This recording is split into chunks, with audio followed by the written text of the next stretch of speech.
हाँ बच्चे देखिए इसमें फोटो इलेक्ट्रिक इफेक्ट वो कहते हैं when light radiations of suitable frequency is allowed to fall on certain materials, इनमें से इलेक्ट्रॉन्स इजेक्ट होते हैं। जो इलेक्ट्रॉन्स इजेक्ट होते हैं वो लाइट की वजह से हैं, उनको क्या बोलते हैं आप, फोटो इलेक्ट्रॉन्स। और उनके कारण एमीटर डिफ्लेक्शन दे रहा है, उनके कारण जो करंट प्रोड्यूस हो रहा है, the current is photo electric current. And the phenomenon is called photoelectric effect because electricity is generated with the help of light. Electricity generate हो रही है light की help से, so the phenomenon is called photoelectric effect. Certain materials like alkali metal like sodium, potassium कह सकते हैं, cesium कह सकते हैं, shows this effect with visible light. इस इफेक्ट को शो करते हैं with visible light. Whereas certain other materials, बाकी के कुछ और materials like zinc, certain other material like zinc etc shows this effect with ultraviolet radiations. Ultraviolet light के साथ इस इफेक्ट को शो करते हैं। तो जो करंट प्रोड्यूस होता है, the current is photo electric current and the phenomenon is called photo electric effect. इसमें आप फर्स्ट पढ़ेंगे इफेक्ट ऑफ इंटेंसिटी। इसमें हमारे पास है characteristics of photo electric effect,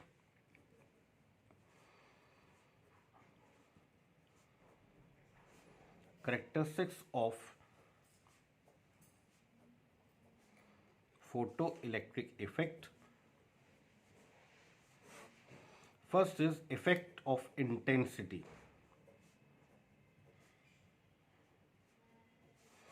इसका ग्राफ कैसा होगा? On one side we are having intensity, on the other side we are having photoelectric current. एक तरफ हमारे पास इंटेंसिटी है, एक तरफ हमारे पास फोटो इलेक्ट्रिक करंट। तो कहते हैं जैसे जैसे हम इंटेंसिटी बढ़ाते हैं, एक चीज ध्यान रखना, intensity is directly proportional to number of electrons ejected per second. Intensity किसके प्रोपोर्शनल है? Number of electrons ejected per second. तो जैसे जैसे आप रेडिएशंस की इंटेंसिटी बढ़ाओगे, number of electrons ejected per second बढ़ेंगे, जिससे फोटो इलेक्ट्रिक करंट बढ़ता जाएगा। तो intensity is directly proportional to number of electrons ejected per second. Second है इसमें effect of potential.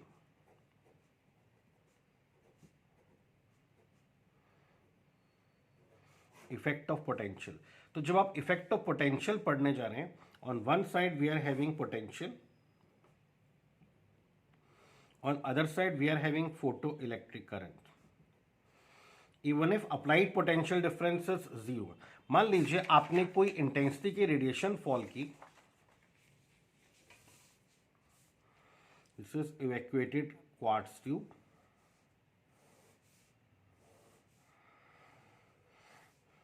Alkali metal caesium कह सकते हैं, this is cathode connected to lower potential of the source of EMF. ये हमने बैटरी के negative से connect किया।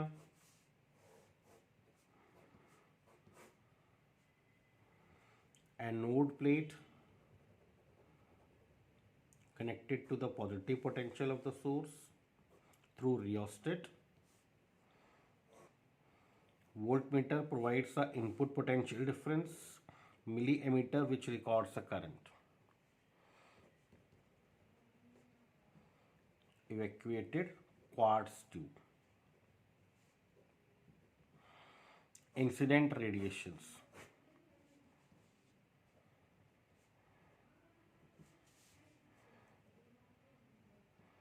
Incident radiations. Photoelectrons gets ejected.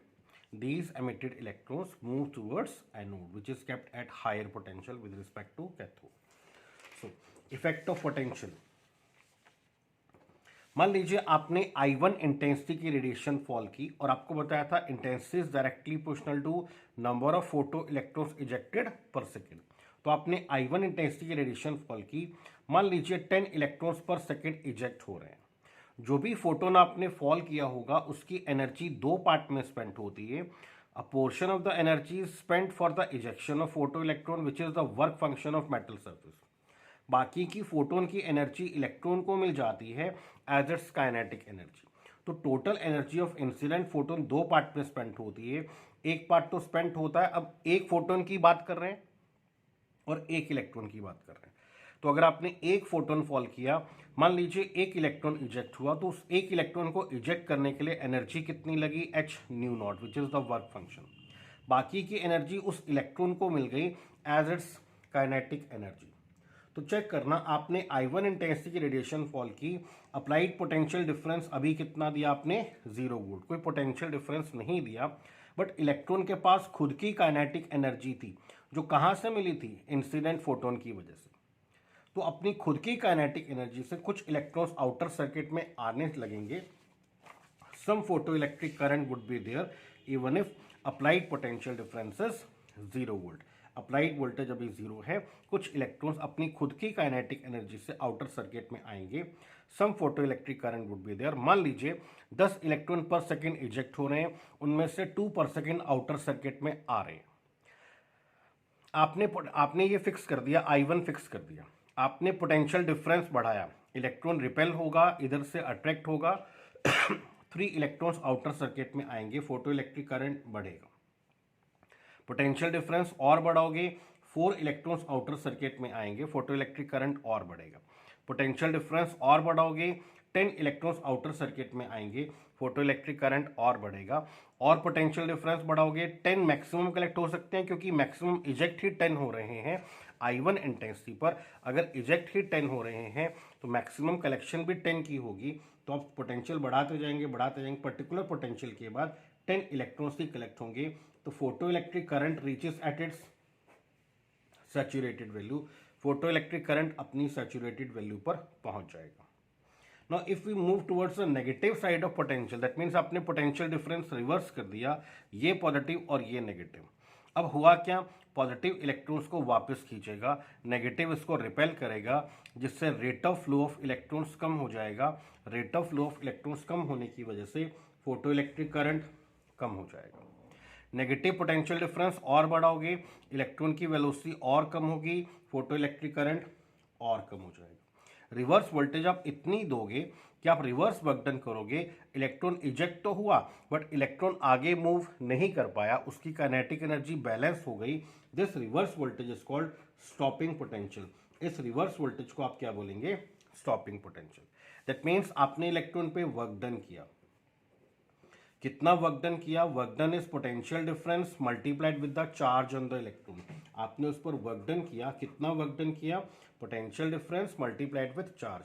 और ये वर्क डन किसके इक्वल था, ये वर्क डन इजेक्टेड इलेक्ट्रॉन की काइनेटिक एनर्जी को बैलेंस कर गया। तो ये वर्क डन इजेक्टेड इलेक्ट्रॉन की काइनेटिक एनर्जी के इक्वल था। एक पर्टिकुलर वोल्टेज पर 10 इजेक्ट हो रहे हैं, 10 ही कलेक्ट हो रहे हैं, 10 ही कलेक्ट हो रहे हैं, फोटो इलेक्ट्रिक करंट अपनी सैचुरेटेड वैल्यू पर पहुंच जाएगा। नेक्स्ट आपने फिर देखिए, now we increase the intensity of incident radiations. आपको एक चीज ध्यान रखनी है कि इंटेंसिटी बढ़ाने पर number of electrons ejected per second बढ़ जाएंगे। अब कितने इलेक्ट्रॉन्स इजेक्ट हो रहे हैं, suppose 12 electrons per second eject हो रहे हैं due to their own kinetic energy. आपने वोल्टेज कितना दिया, आपका ग्राफ फिर से 0 से स्टार्ट होगा। Due to their own kinetic energy, मान लीजिए 12 पर सेकेंड इजेक्ट हो रहे हैं, तो 3 पर सेकेंड आउटर सर्किट में आ रहे हैं अपनी खुद की काइनेटिक एनर्जी से जो उनको मिली है ड्यू टू इंसिडेंट फोटोन। तो अपनी खुद की काइनेटिक एनर्जी से इलेक्ट्रॉन आउटर सर्किट में आ रहे हैं। Some photo electric current would be there, applied potential अभी 0 है। पोटेंशियल डिफरेंस बढ़ाया, 4 electrons per second outer circuit में आए, पोटेंशियल डिफरेंस और बढ़ाया, 5 पर सेकेंड आउटर सर्किट में आए, पोटेंशियल डिफरेंस और बढ़ाया, 9 पर सेकेंड आउटर सर्किट में आए, पोटेंशियल डिफरेंस और बढ़ाया, 12 electrons per second outer circuit में आए, पोटेंशियल डिफरेंस और बढ़ाया, 13 नहीं आ पाएंगे बिकॉज मैक्सिमम इजेक्शन 12 की हो रही है, तो मैक्सिमम कलेक्शन भी 12 की होगी। तो एक पर्टिकुलर वोल्टेज पर photo electric current reaches at its saturated value. और देखना सैचुरेटेड वैल्यू पहले से ज़्यादा होगी because as we increase the intensity of incident radiation, अगर हम इंटेंसिटी बढ़ाते हैं तो इलेक्ट्रॉन्स की इजेक्शन बढ़ जाती है। तो ये आपके पास इजेक्टेड इलेक्ट्रॉन की ejected number of electron ejected per second बढ़ रहे हैं तो number of electron collected per second भी बढ़ेंगे, तो फोटो इलेक्ट्रिक करंट की सैचुरेटेड वैल्यू पहले से ज़्यादा होगी।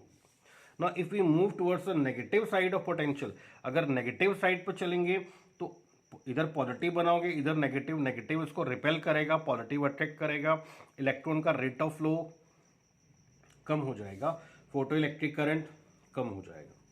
रिवर्स पोटेंशियल और बढ़ाओगे, रेट ऑफ फ्लो और कम होगा, इलेक्ट्रिक करंट और कम होगा। आप रिवर्स वोल्टेज और बढ़ाओगे, आप इतनी वोल्टेज दोगे कि उस वोल्टेज पर इलेक्ट्रॉन इजेक्ट तो हुआ बट इलेक्ट्रॉन आगे मूव नहीं कर पाया। This value of reverse voltage is called stopping potential and from experiment we find that the stopping potential required, सुनिए ध्यान से, we find that the stopping potential required to stop the emitted photoelectron remains same in both the cases for intensity I1 and for intensity I2.